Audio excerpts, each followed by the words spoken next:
Mr. Gastelum, first question here. In your post-fight interview with Ryan Stan, you said that you wanted to fight Anderson Silva, but in the past few weeks, you said that you want to go back. You still want another chance at 170. After this performance, did you change your mind? Now you want to stay at 185. You're unbeaten at 185 here in UFC. Did you accept the fact that you are a middleweight right now? I said I wanted to get a fight that interests me at middleweight, and if I get a fight that interests me at middleweight, then I would definitely stay. And Anderson's one of those guys that would definitely interest me to fight. Okay, we saw that Vitor started the first round pretty well, actually, even better than his past few fights. What do you think that you did to stop the big start from Vitor? Oh, well, I was well prepared for anything that Vitor brought. You know, I'm training under Rafael Cordero, and he's been, you know, he knows Vitor's game from 20 years ago and up until now. So I just followed instructions, and you know, I worked a lot these last few months. You know, and you just see the end result of all the work. Okay, thank you. Thank you. Hi. You seem like you still had something else to say up there, and you didn't get a chance to in your post-fight interview. Is there anything else you wanted to say? I just wanted to thank everybody. I wanted to thank my team at Kings MMA, thank my family for always supporting me, and just thank God for all the blessings. Oh, so that was it. And I think you were you seem very unafraid. Even though Vitor looked a lot bigger and he's always an intimidating presence, you seem to be just pretty relaxed in there.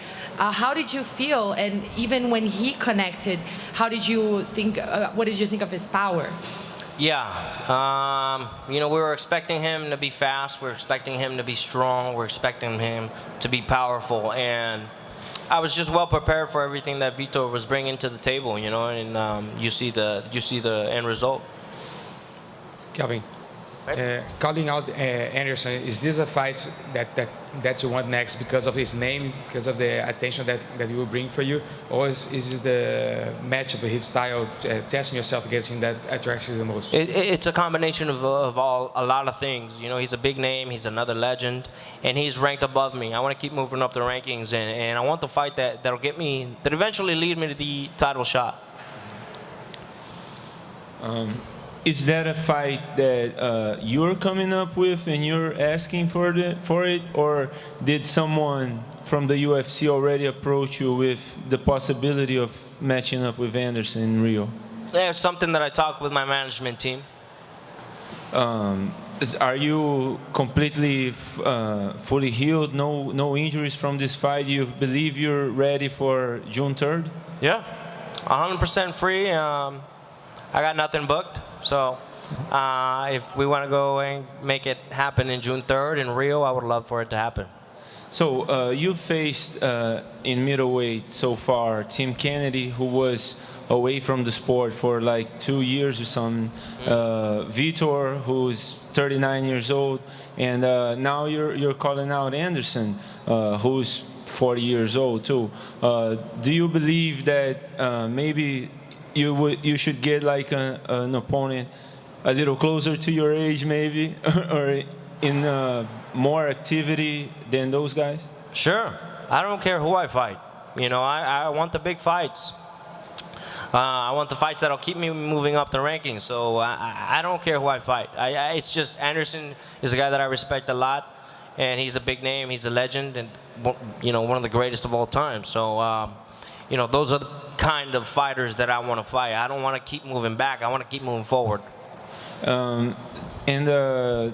What would it take for you to come back to 170? Would you need to maybe lose a fight at middleweight, or is it something that you know, it would have to be a title shot straight away against like Tyron Woodley or something? It would have to be against a #1 contender.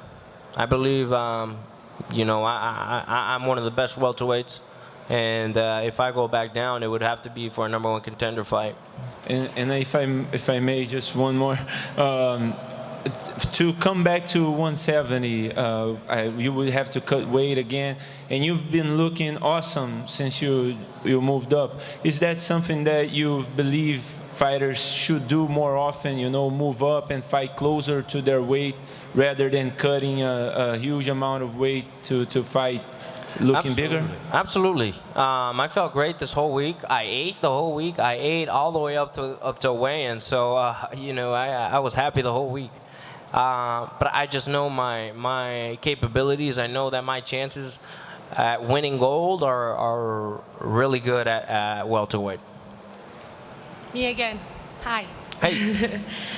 You talk about pursuing the title shot, and that could be something that you're interested in doing at middleweight at this point. But then you have this situation in which GSP is coming in and he's getting the title shot. You said it yourself that you thought it was kind of unfair, sort of, that he was getting that in front of Yoel. The fact that he can come in and just the big fight just becomes the title fight, does that give you like any pause when it comes to pursuing the title in the middleweight division? A little bit, because you know, what's the fight of having contenders? What's the point of having rankings if we're not going to follow the rankings? We're not going to follow the #1 contenders. You know, it just doesn't make any sense.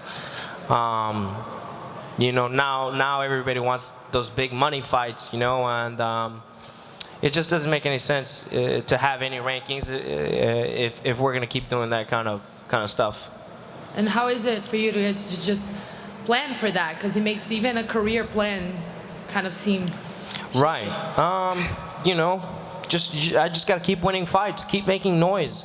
I'm not a very loud person. I'm not a very obnoxious person, but the way that I want to keep making noise is beating big names. Cool. Thank you. Thank you.